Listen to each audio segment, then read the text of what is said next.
Good morning. Today is Thursday, January 6th, 2022. I saw this story yesterday. It is incredible, and I just need to share it with you because it has an amazing lesson for all of us. And it concerns a person who remains anonymous, but the person is a young man who is in the IDF, Israel's army, and he is a commander of his unit in the IDF. And this is the story that he tells. This is his story.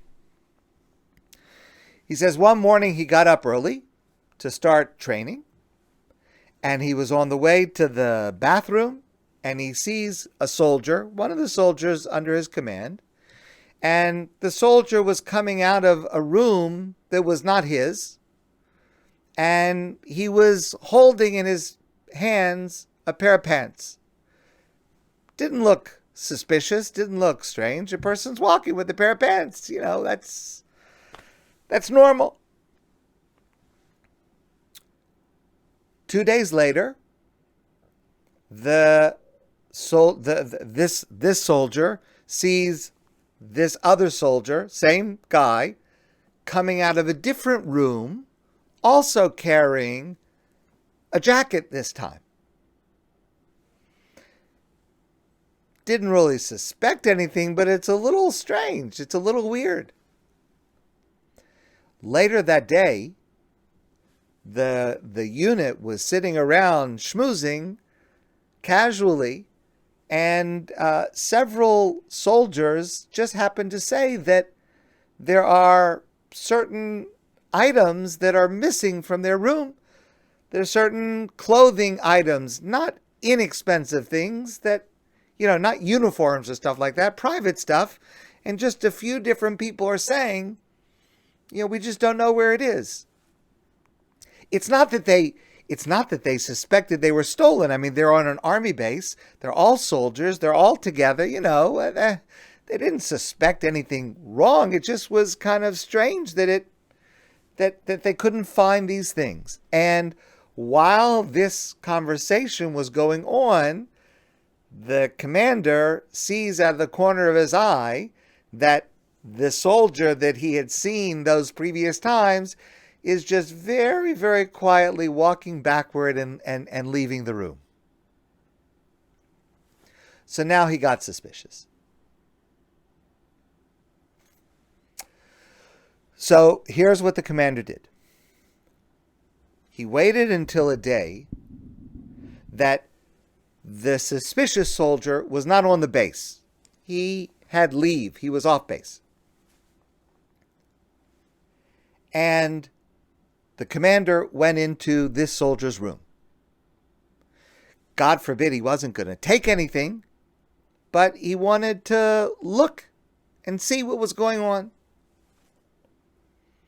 And he sees in the room there's a bag, like a suitcase, like a duffel bag, and inside the duffel bag is a stack of clothing, pants and shirts and jackets.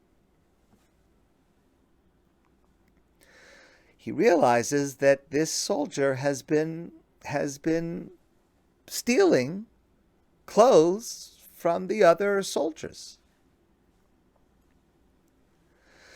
So he went to the commissary, and he took out from his account 300 shekel bills. 3 bills, 100 shekels each. 300 shekels. That's like, what is that now? $75, $100, something like that. And then he wrote a note. And the note says like this: I don't want you to be anxious, but I understand that you are the one who stole the clothing. I don't know if you stole other things, but I did notice you walking out of other people's rooms. I'm not quoting this verbatim. He wrote this obviously shorter, but I'm just explaining it. I know that you were walking out of soldiers' rooms with holding objects and I know that you're a good soldier. And I was very surprised to learn this about you. And I believe with all my heart that you are not a thief. You are not a bad person. So here's what I'm doing. I'm leaving this money for you. And I want you to use it wisely because I believe in you. Just don't steal from anybody else. And if you need help, I want you to speak up because I'm here to help you. And if you're ashamed because I know what you did, you don't have to speak to me directly. There's a certain place that you can leave a note, and it's a place that nobody else is going to check. And you can leave a note, and I will read the note, and you don't have to contact me.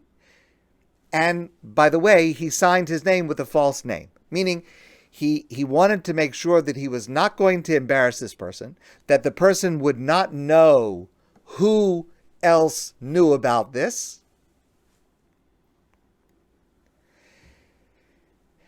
And he hoped that this soldier, that what he wrote was correct, and that this soldier would recognize that this is not who he is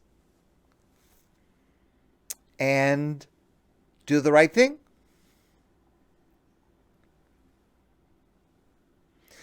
So, first day, nothing happens. Second day, nothing happens. Third day, a week goes by, and there's a note in this secret place that only the commander knows about.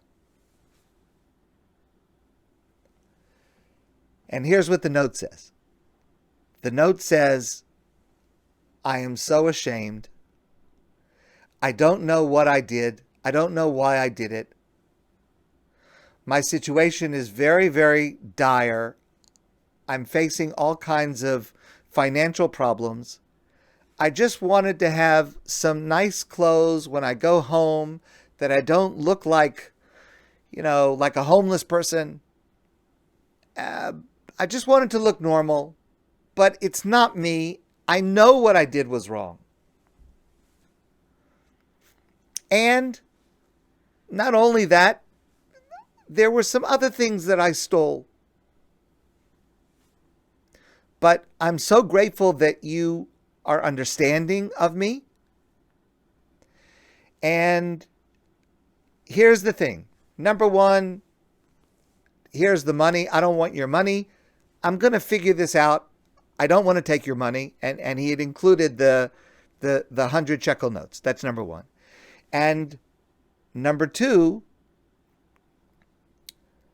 I want to give the clothes back.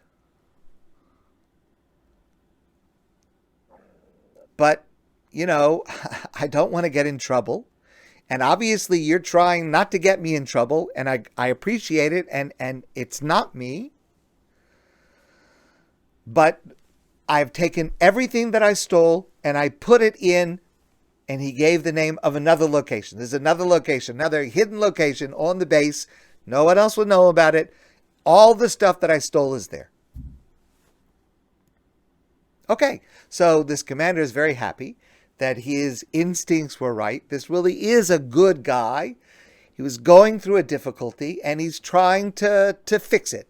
But now this commander has a real problem, because now, how does he return everything to the soldiers without him being suspected and without turning the suspicion on the thief, without getting him into trouble?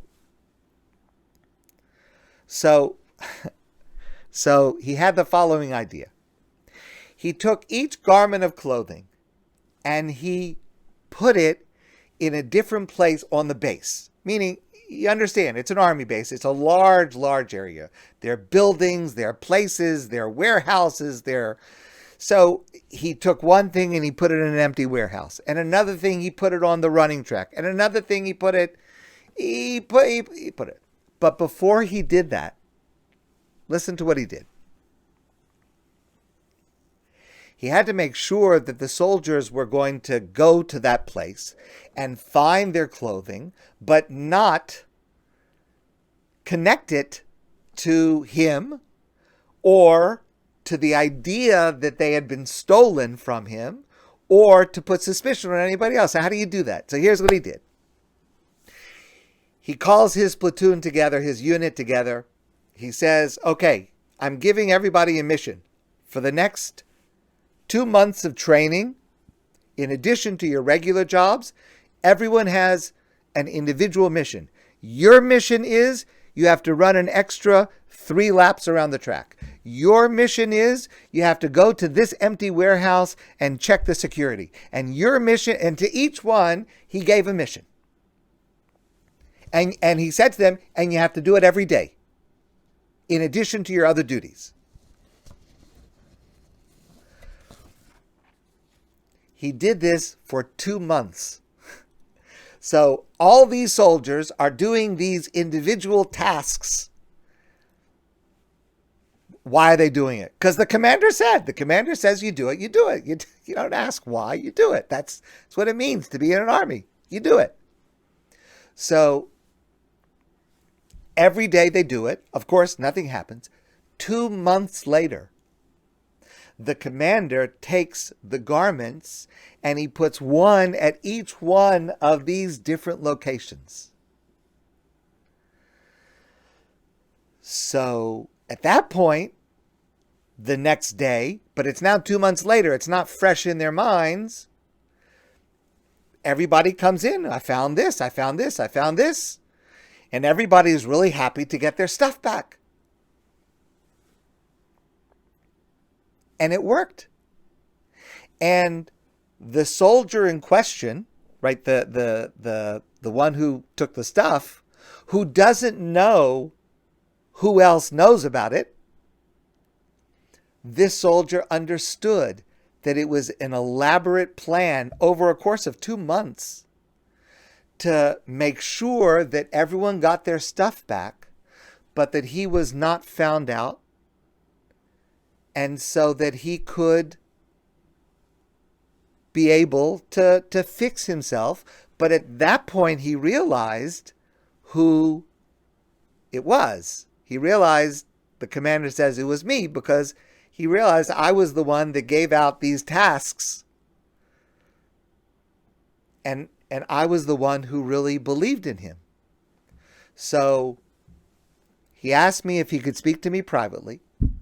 We went outside, away from all the others, and he started to cry.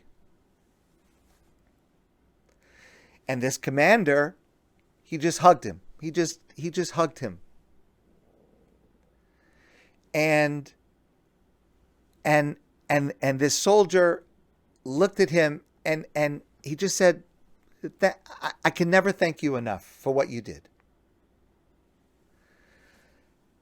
And I told him, the commander says, I told him, wipe away your tears and go back to your unit like nothing happened.